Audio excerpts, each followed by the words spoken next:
Hello friend, आप लोग कैसे हैं? स्वस्थ होंगे, मस्त होंगे, अपने अपने कामों में व्यस्त होंगे।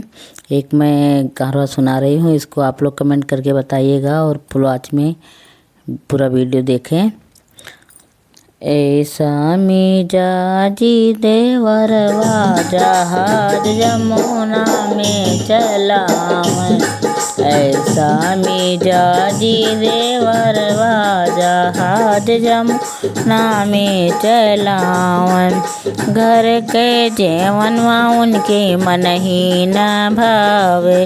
घर के जेवनवा उनके मन ही न भावन।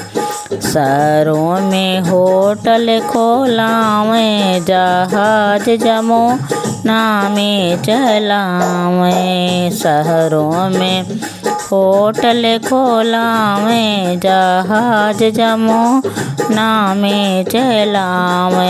ऐसा मिजाजी देवरवा जहाज जमुना चलावे। घर के घेड़ुआ उनके मन ही न भावे। घर के घेड़ुआ उनके मन ही न भावे।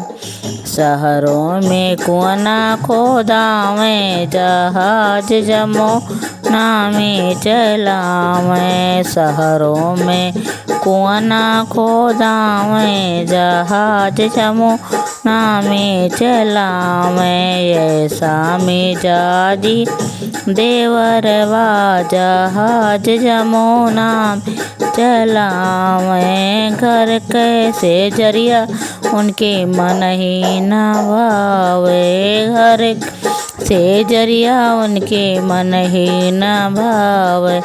शहरों में रनिया बसावे जहाज जमुना में चलावे।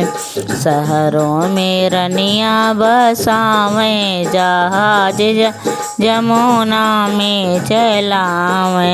ऐसा मिजाजी देवरवा जहाज जमुना में चलावे। ऐसा मिजाजी देवरवा जहाज जमुना में चलावे।